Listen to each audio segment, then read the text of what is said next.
Gentleman from Georgia is recognized. Correct. You were here in 2024 in Milwaukee, weren't you? I've been coming here since 1982 on a very regular basis. I work for American companies. What for many, purpose many were years. you coming to Milwaukee for? Why did you come to Milwaukee? I've been in Milwaukee many times. I think that particular in event 2024 was a convention. the convention, the Republican I think convention. that's right. I think you're right. The Trump convention. I think you're right. Very good. Where Trump was coronated.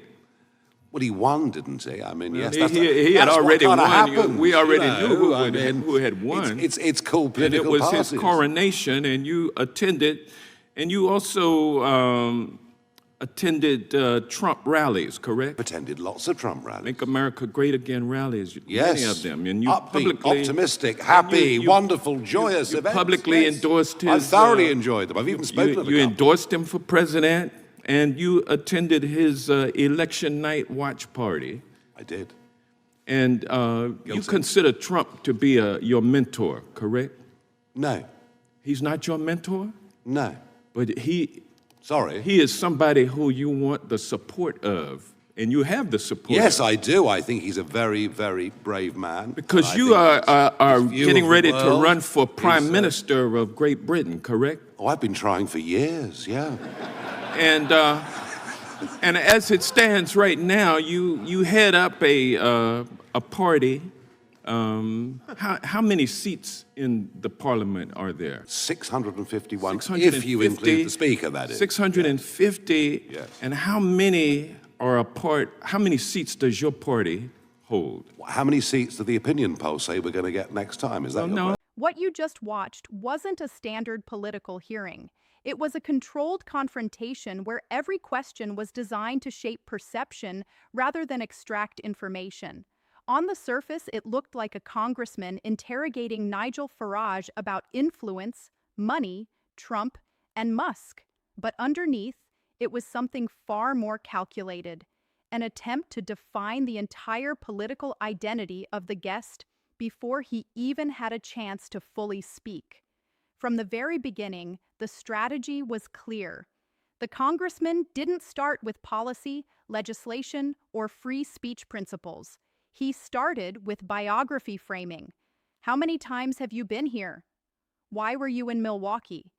Was that the Trump convention? These aren't neutral questions. They are narrative anchors meant to tie Farage into a specific political ecosystem. Trump rallies, MAGA events, Elon Musk, tech billionaires, and foreign influence networks. The goal wasn't clarification, it was association. Once that foundation was set, the questioning shifted into ranking and reduction. You only have 4 seats, right? That single line wasn't about parliamentary math, it was about political status degradation. The implication was simple. Your influence is limited, your movement is small, therefore your opinions are less significant. This is a classic rhetorical technique used in high-pressure hearings. Reduce credibility before debating substance. But what made this exchange intense wasn't just the questioning, it was the pacing. The congressman rarely allowed silence. He layered questions on top of answers, interrupted responses, and redirected the conversation before conclusions could be fully formed. This creates a psychological effect where the witness is constantly reacting instead of leading. And in that kind of environment, whoever controls the tempo controls the narrative. Then came the Elon Musk and Trump framing. The discussion shifted from domestic political identity to financial influence and external power structures. Are you carrying water for Elon Musk? Do you need money to win? Are you trying to ingratiate yourself with tech bros? These are not policy questions.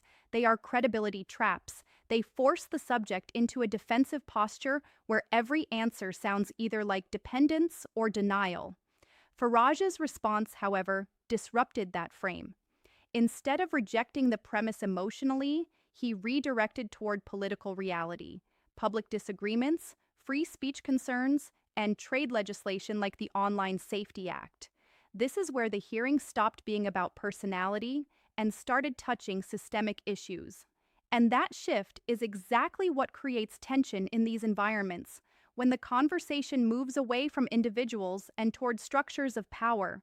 But even when that shift happened, it was constantly interrupted. Time pressure, procedural interruptions, and rapid transitions between speakers prevented any single argument from fully developing. This isn't accidental, it's how modern political hearings often function under media visibility. Sound bites matter more than sustained reasoning, and interruptions create fragments that can be reshaped later in public discourse. What's also important to notice is the dual narrative happening simultaneously. On one side, Farage is framed as a politically marginal figure trying to scale influence through external support.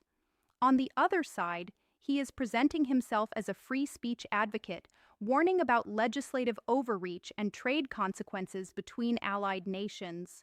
Both narratives exist in the same room, competing for dominance, without either fully being resolved.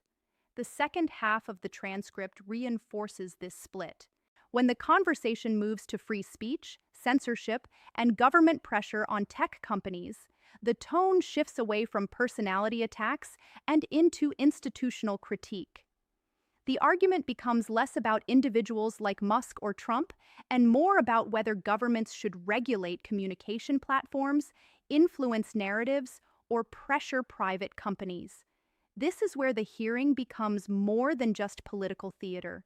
It becomes a collision of two ideological frameworks. One framework believes that influence networks, political donors, tech CEOs, international allies, are central to understanding modern politics and must be scrutinized aggressively. The other believes that state power and legislative overreach pose the greater threat, particularly when it comes to speech and information flow. Neither side fully wins this exchange because the structure itself prevents resolution. The format is adversarial, time-limited, and interrupt-driven. Each participant is incentivized to deliver impact statements rather than build mutual understanding. That's why you hear phrases like, "I reclaim my time," or repeated interruptions about order and procedure. The system is designed for containment, not completion. By the end, what remains isn't a clear verdict, it's fragmentation. Competing interpretations of success, accountability, influence, and free speech are left unresolved, and each viewer is pushed to interpret the outcome through their own ideological lens. And that is exactly why this clip works so effectively in the modern attention economy. It doesn't give closure, it gives conflict. It doesn't resolve questions, it amplifies them. And in that unresolved tension, every side walks away believing the other side was exposed, while the underlying systems of power, communication, and influence continue operating exactly as before.